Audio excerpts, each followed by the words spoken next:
This year, I had the worst insomnia of my life.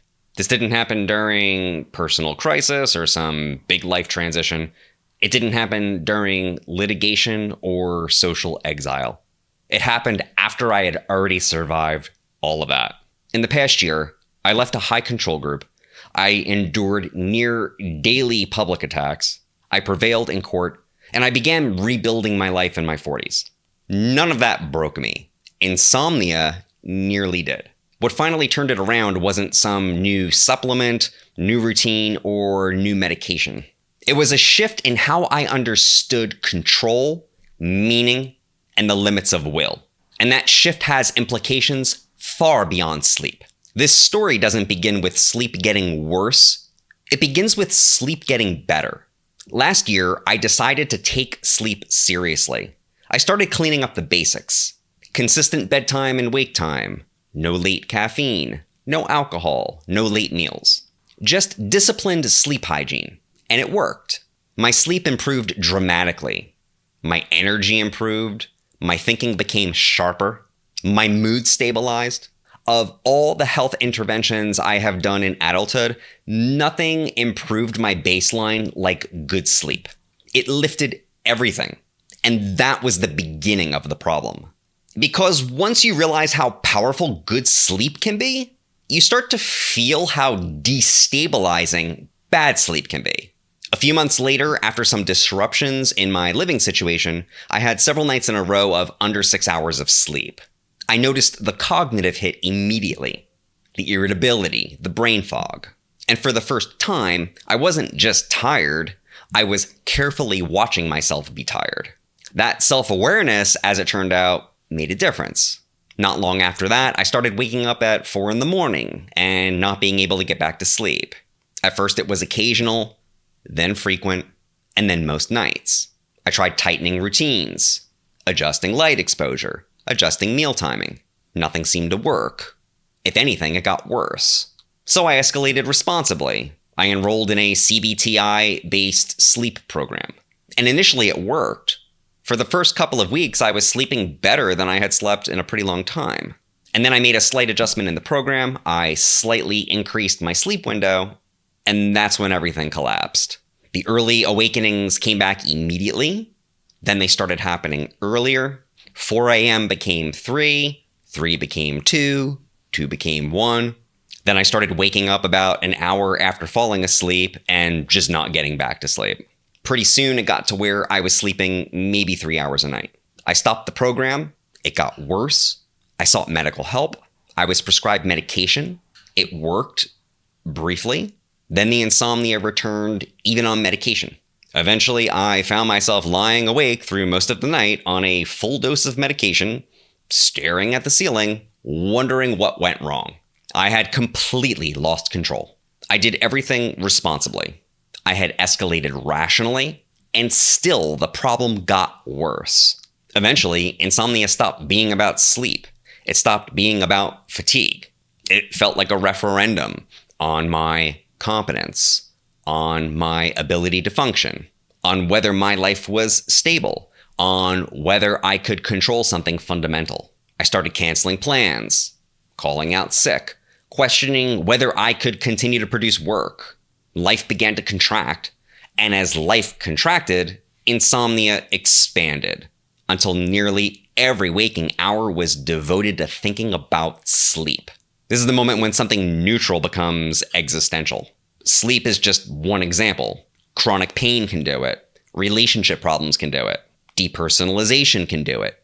Performance anxiety can do it. The structure is always the same. A problem appears. It draws attention. Attention becomes monitoring. Monitoring drains the rest of life. Life shrinks. The problem grows in proportion to what remains, and it draws more attention to itself. The loop tightens. It's a self-reinforcing spiral, a race to the bottom where every attempt to solve the problem just ends up giving it more jurisdiction over your life. I'm not anti-data. I love tracking things. I get blood work done regularly. I use DEXA scans. I have a high-end Garmin that tracks heart rate variability, recovery, sleep stages, the works. Tracking can be powerful. It can help increase performance. It can reveal blind spots. It can improve health. It can be fun. But at some point, tracking can stop being a tool and can become a whole way of being. You may not track your HRV, but you probably track something. Your performance at work, whether your relationships are balanced, how you're perceived in your community, whether you're doing enough. Most of this isn't numeric, but it is surveillance. When awareness turns into constant evaluation, life becomes one big performance. You stop inhabiting experience and you start measuring and auditing it. Sleep becomes a score. Energy becomes a metric. Conversation becomes reputation management. Rest becomes optimization. And some problems feed on that posture. They grow under observation. They inflate under measurement. They become more significant the more central they are to your internal dashboard. That's what happened with insomnia. It wasn't just that I couldn't sleep. It's that sleep became something that I was trying to watch. And that's a paradox. Sleep can't happen when you're watching it. In the middle of my worst bout of insomnia, I listened to someone talk about how they recovered from it. And what they said cut through everything else. The more you try to fix sleep, including all of your thoughts and feelings about sleep, the worse sleep gets. And the only way out is to stop trying to control it. Easier said than done. Because stop trying doesn't mean giving up. It means changing your relationship to the problem. At night, it meant if I woke up to stop treating wakefulness as the enemy. It means stop trying to fix the thoughts and the anxiety about sleep and instead just find something restful to do. That transforms wakefulness into something benign. But equally important is what I did with my day. I stopped allowing sleep to determine the shape of my life. No more canceling plans. No more calling out sick from work. No more shrinking. I had been thinking, I can't function on 2 hours of sleep. But as it turns out, that's not true. You are actually far more robust than you realize. Maybe you need to lower intensity, take more breaks, move more slowly.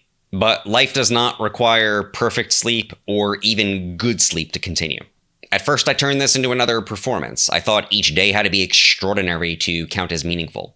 But what I discovered is that meaning doesn't require novelty. Often it just requires presence. 10 quiet minutes in a park without my phone. One honest conversation. One piece of work done well. Often that's enough. Sleep does not get to dictate my life.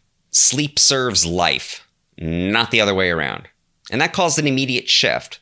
Because sleep can be one small variable in a life, or it can become the axis around which everything else turns. The more central it became, the worse it got. When I decentered it, insomnia loosened. You can't control a night of bad sleep, but you can make your life big enough so that it doesn't really matter that much. Insomnia can have a lot of causes: hormonal, neurological, environmental. This isn't medical advice. In my case, the problem was driven by arousal and monitoring. Arousal feeds upon importance. It feeds upon significance. Some systems break down under observation and control. They only stabilize when they are decentered or in the periphery. That's true of sleep, but it's also true of creativity, of many aspects of love, of performance, of many parts of spiritual life. My insomnia is not magically cured, but it did force me to confront a set of limits which were previously just conceptual for me. Here are some lessons I've learned. First, the will has limits. Effort is powerful.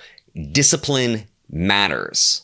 Optimization works in mechanical systems. But not everything is mechanical, and some systems, sleep, love, creativity, spiritual experience, degrade under pressure. They start to crack and crumble when they're treated as problems that we have to attack directly. Second, optimization culture needs limits. There is wisdom in creating supportive conditions. Drinking several shots of whiskey before bed or blasting Slayer at 3 a.m. probably isn't going to help your sleep. But there's a difference between creating conditions and trying to control all outcomes. Fine-tuning can become fixation, and that can cause certain systems to destabilize. Third, meaning has to be upstream from comfort. If comfort becomes a prerequisite for action, life shrinks.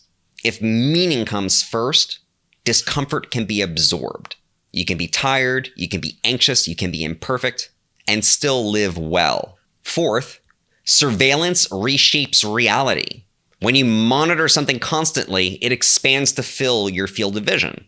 External surveillance from institutions, communities, or high control groups shrinks autonomy. Internal surveillance does the same thing. Watchfulness is useful. It builds self-awareness. But when awareness becomes constant evaluation, life becomes one big performance. And some systems cannot survive when treated as performance. Finally, control is domain-specific. In some areas of life, control is virtuous and necessary. In others, it's catastrophic. Wisdom is not knowing how to control everything. It is knowing where control belongs and where it must be relinquished. The good life is not secured by building perfect conditions. It is built by acting meaningfully in imperfect ones. My sleep is not perfect, but it is also not the axis of my life. I wouldn't wish severe insomnia on anyone. It destabilized my life in ways I couldn't imagine. But it also exposed something that I found valuable to see. Some problems don't disappear because you solve them. They lose power because you refuse to organize your life around them. If you're struggling with something that has overtaken your inner landscape, pain, anxiety, performance, reputation, sleep, you might not need a better strategy. You might need a bigger horizon.